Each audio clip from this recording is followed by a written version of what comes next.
A man manipulated 9 vulnerable, depressed people over Twitter so that he could bring them back to his apartment and do the unthinkable. Let's look at that.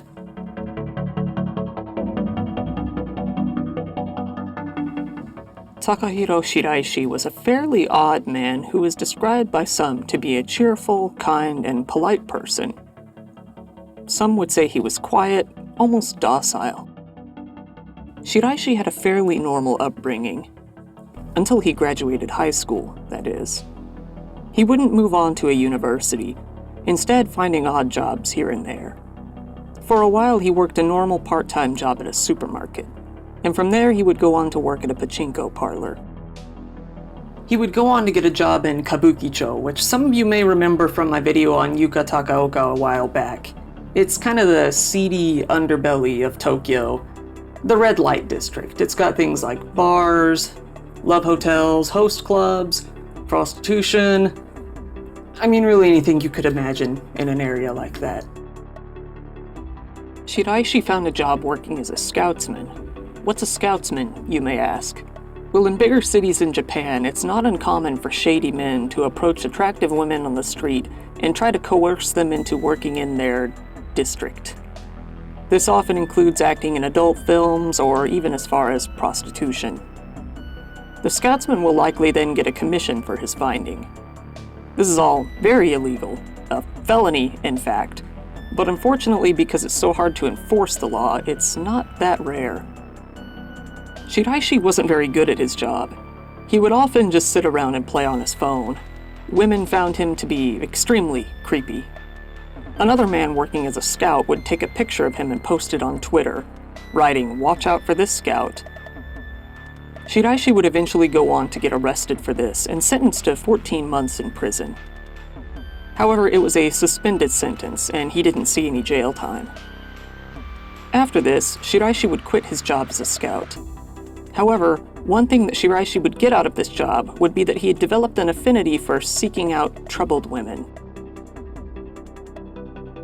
Shiraishi would soon tell his father, "I have nothing to live for." His depression clear as day. He left his family and his town and moved into an apartment where he lived alone. He remained unemployed. In complete social isolation with nothing but time on his hands, he turned to the internet, namely Twitter. Kureha Ishihara, aged 15, was a great student. Her principal raved about how serious and studious she was. She was a member of the student committee at her high school, and she would passionately debate about the national birth rate decline.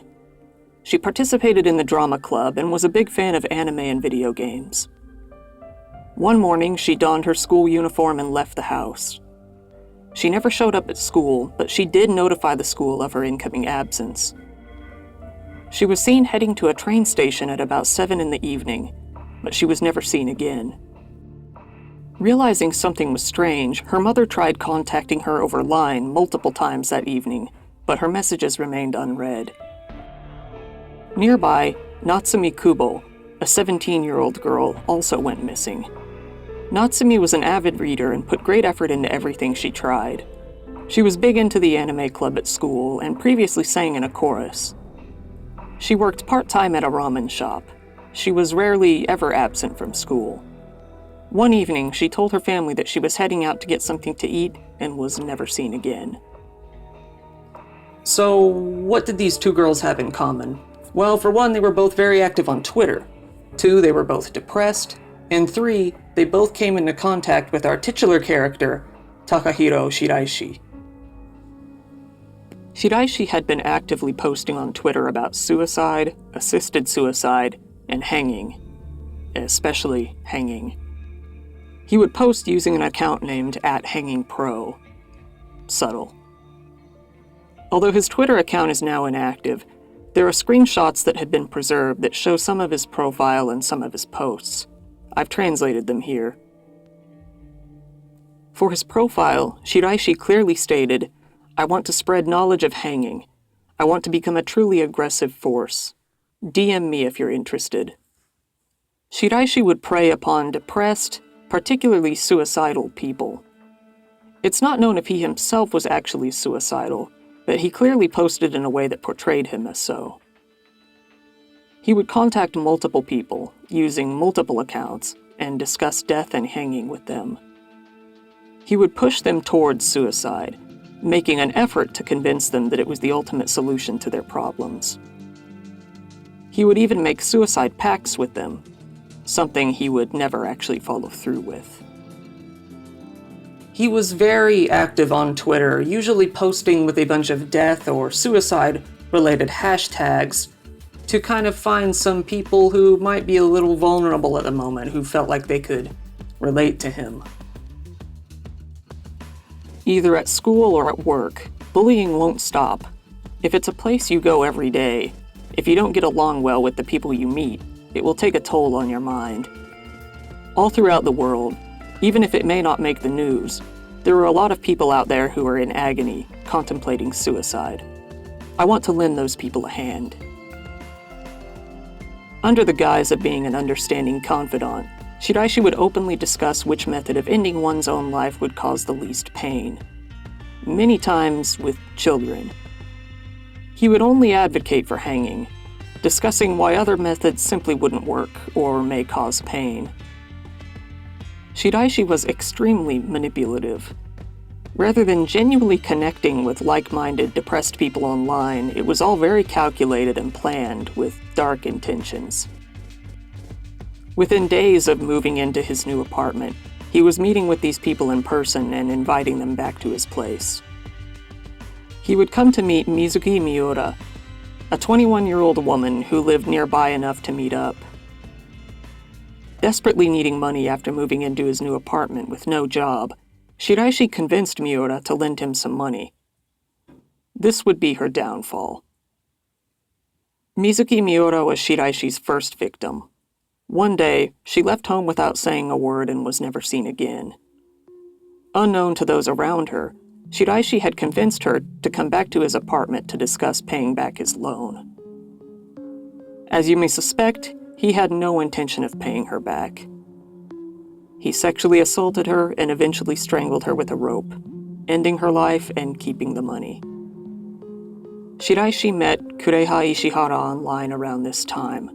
It's suspected that Kureha was secretly depressed, as she had been conversing with Shiraishi over Twitter for some time. Eventually, 5 days after the first murder, Shiraishi would convince her to come to his apartment as well. He raped and strangled her with a rope, and then achieved his goal of taking a few thousand yen from her, the equivalent of less than $100. Shogo Nishinaka, a 20-year-old man, went missing 2 days later. He had told his mother that he was going to a concert, but he instead secretly went to hang out with Shiraishi. Shiraishi had specifically targeted a male victim this time, feeling that he would too easily reveal his identity as a male if he only pursued female victims. Again, wanting some money, he lured him back to his apartment. He would go on to strangle Shogo with a rope and steal, yet again, the equivalent of less than $100 from him. Just the money he had in his wallet at the time. Hinako Sarashina, 19, said she was going to work, but never came home. She was sexually assaulted and strangled with a rope. Shiraishi would get a little bit more money this time, the equivalent of a couple $100. Hitomi Fujiyama, aged 26, made no secret that she was talking to someone online. She told an acquaintance that she was going to meet someone that she met on Twitter, after which her communication stopped. She was also sexually assaulted and strangled, netting Shiraishi some pocket change.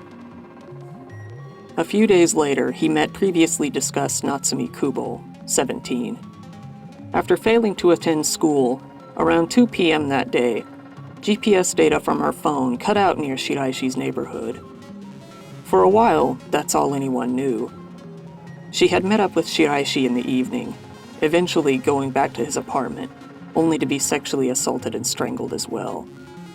Again, he took the small amount of money she had on hand. Another 17-year-old girl, Akari Suda, never showed up to school and was never seen again.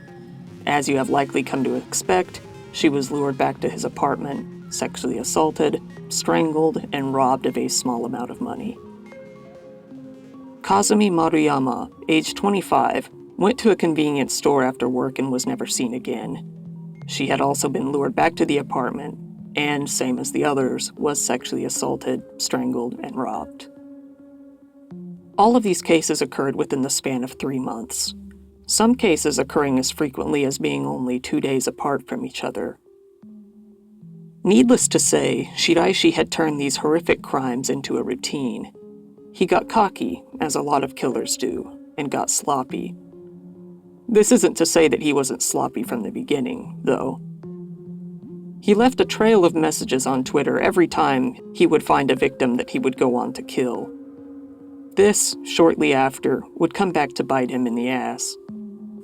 His next victim, Aiko Tamura, age 23, would prove to be his last. Aiko's mother had recently passed away, and she was understandably very depressed, being in mourning. She was living in a group home in which residents receive assistance from psychiatric professionals and social workers. However, they were free to leave as they pleased. She took to Twitter to find like-minded people to discuss her feelings with anonymously. She met Shiraishi and went on to exchange dozens of messages until she finally set off to meet him in person, with plans to end her life. However, things didn't go quite as planned. Upon meeting Shiraishi, Aiko began to change her mind about her urge to die. She was unsure of what to do. Shiraishi, though, didn't really care about how she felt about the issue. He was already determined to kill her and rob her, and her opinion wasn't going to change that. When she seemed off guard, he began to choke her, when she strongly resisted. Aiko eventually fell unconscious. It was at this point that Shiraishi hung her from a height of about 2 meters from the loft bed of his apartment. Aiko, however, left some messages on Twitter undeleted. It was evident that she had attempted to wipe everything, but had failed to erase a few of the messages. Her older brother was able to find them, which set him on a search to find the man that she was contacting. He convinced a female friend to make a fake account on Twitter, get close to him, and set up a time and place to meet with him. Shiraishi was unsurprisingly easy to hook, sending her a message saying, "Let's die together." They then contacted the police and informed them of the plan. Police were quick to meet up with Shiraishi at the designated meeting place, his apartment. They went on to question him, asking what he knew of Aiko and where she was. Defeated, Shiraishi said, "She's in the freezer." Nobody could prepare for what the police found upon entering the apartment. The police found a total of 9 dismembered human bodies throughout the apartment. There were 3 coolers lined up, each containing various body parts, including heads, arms, and legs. 5 large toolboxes were also set up, each containing their own collection of rotting body parts. Many of the body parts had flesh removed, seemingly by a jagged tool, and were reduced to bone. 240 different human bones were found within the scene, leaving DNA testing as the only reasonable route to determine who each body part belonged to. Neighbors were quick to tell the police that they had definitely noticed some raunchy smells coming from Shiraishi's apartment, namely the smell of rotting flesh and decay. Some noted that he always had a ventilation fan in his apartment turned on, which they found odd. Others stated that he had been coming and going all throughout the night for weeks, dressed in all black and acting shady. He had evidently been slowly peeling the flesh away from the bones so that he could throw it away into the garbage and into the recycling. A saw was found, apparently the tool that he was using to dismember the victims. Various body parts were found placed into different containers full of cat litter, presumably to hide the smell. Part of Aiko Tamura was found in his apartment, along with her ID and what appeared to be her handbag. A DNA test was done on the body part, confirming it to be a match with Aiko. Security cameras at the nearest train station had also caught video of Shiraishi and Aiko meeting. Takahiro Shiraishi, who was being held in police custody, was, unsurprisingly, served with an arrest warrant. He confessed quickly and easily. He was quick to tell his story. He revealed to police that he had met all of his victims on Twitter and brought them back to his apartment in order to help them commit suicide. However, every single one of the victims would go on to change their mind about suicide once they were in his apartment. None of them really wanted to die, he admitted. He killed them anyway. To the police, he referred to the victims as his objects of desire, and flatly admitted that his motivation was purely money and sex. He joked about how hard it was to dismember the bodies and dispose of them afterwards. "There is no doubt that I tried to hide the body of the person I killed," he said. "I dismembered it in the bathroom, disposing of some body parts in the garbage." He said that, after his first killing, it took him 3 whole days to cut the body apart. He claimed that he got more and more skillful over time, narrowing the time to destroy a body down to 1 day by the end. Despite these claims, Shiraishi was reportedly shocked at his arrest. It prevented him from sleeping at night. He regretted not doing more to hide or destroy the phones of the victims. He lamented that he spent so much time focusing on destroying the bodies and so little on destroying other material evidence. He gained his second arrest warrant when the phone of his 8th victim, Kazumi Maruyama, was found in his home. After a little while, he would be hit with arrest warrants for all of the murders. The case became a media storm and was soon well known throughout the entire country, as well as becoming somewhat well known in other parts of the world as well. The media covered the case constantly, spilling all of the gruesome details, providing updates anytime a new detail was known. The majority of the media, as Japanese media usually attempts to do, tried to hide the identities of the victims. However, as you can tell, their identities were soon brought to light. The coverage wasn't really limited to factual information. Some tabloids were quick to assume that Shiraishi must have eaten parts of his victims because he had been cutting them up. Really, that's the only evidence there is for that. Some others assumed that he had a large library of photos of the bodies on his phone, but again, no evidence to support that, so take it as you will.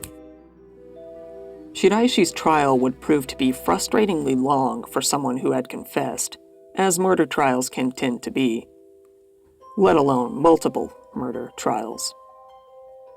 However, the man himself had confessed, and there was a mountain of evidence against him. One of the first things that prosecutors would do would be to determine whether he was mentally competent enough to be held liable for his crimes. After about 5 months of psychiatric testings, he was deemed to be competent. Throughout the trial, Shiraishi would demand that any media organization pay money to interview him. When Gigi Press visited him, they refused to pay him. However, he began to blab anyhow, giving details about his crimes. When they would ask how he could do this, Shiraishi claimed that he drew a line between the people he cared about and the people he didn't know. He cared very little when it came to the latter. There was 0 remorse. He spoke joyfully all throughout the interview, making wild gestures and laughing. He expressed an interest in writing a book or exchanging some lengthy letters, if the price was right. He said that he was using most of his time to exercise, stating that he felt pretty great.